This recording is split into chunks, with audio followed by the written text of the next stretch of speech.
Divrei-Hayamim Bet, Chapter 9. When the queen of Sheba heard what was being said about Shlomo, she came to test him with difficult questions in Jerusalem, accompanied by a very great retinue, including camels bearing spices and gold in abundance, and precious stones. When she appeared before Shlomo, she spoke with him about everything on her heart, and Shlomo answered all her questions. Nothing was hidden from the king that he could not explain to her. After the queen of Sheba had seen Shlomo's wisdom, the palace he had built, the food at his table, the manner of seating his officials, the manner in which his staff served him, and how they were dressed, his personal servants and how they were dressed, and his manners of going up to the house of Adonai, it left her breathless. She said to the king, "What I heard in my own country about your deeds and your wisdom is true, but I couldn't believe the report until I came and saw for myself. Actually, they didn't tell me even half of how great your wisdom is. In reality, you surpass the reports I heard. How happy your people must be.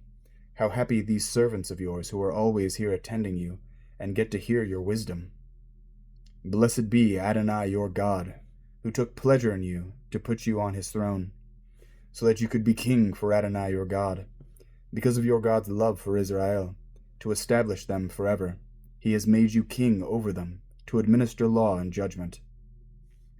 Then she gave the king 4 tons of gold, spices in great abundance, and precious stones. There had never been spices like those the queen of Sheba gave to King Shlomo. Huram's servants and Shlomo's servants, who had brought the gold from Ophir, now brought sandalwood and precious stones. The king used the sandalwood to make walkways for the house of Adonai and for the royal palace, also lyres and lutes for the singers. None like these had been seen before in the land of Yehudah. King Shlomo gave the queen of Sheba everything she wanted, whatever she asked, more than what she had brought to the king. After this, she returned and went back to her own country, she and her servants. The weight of the gold Shlomo received annually came to 22 tons, besides that which came from customs duties and sales taxes. Also all the Arab kings and regional governors brought gold and silver to Shlomo. King Shlomo made 200 large shields of hammered gold. 15 pounds of hammered gold went into one shield.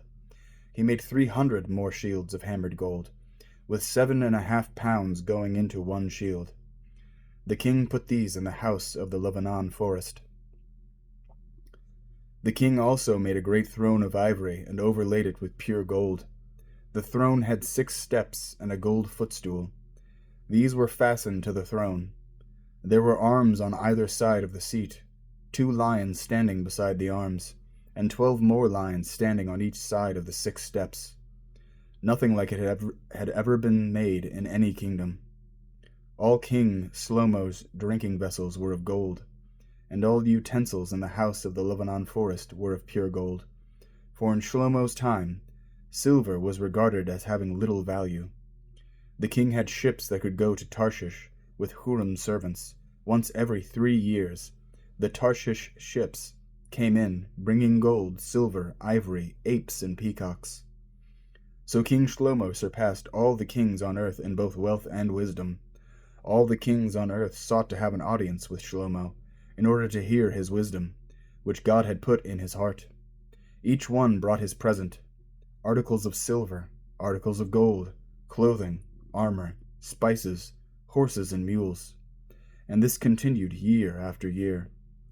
Shlomo also had 4,000 stalls of horses for his chariots, and his 12,000 horsemen. He assigned them to the chariot cities, and to the king in Jerusalem. He ruled over all the kingdoms, from the Euphrates River, through the land of the Palestine, to the border of Egypt. The king made silver in Jerusalem as common as stones, and he made cedars as abundant as sycamore fig trees are in the Shephelah. They brought horses for Shlomo from Egypt and from all countries. Other activities of Shlomo from beginning to end are written in the records of Natan the prophet, in the prophecy of Achiah of Shiloh, and in the visions of Yedo the seer concerning Yeravam the son of Nevat. Shlomo reigned in Jerusalem over all Israel for 40 years. Then Shlomo slept with his ancestors, and was buried in the city of David his father, and Rehoboam his son became king in his place.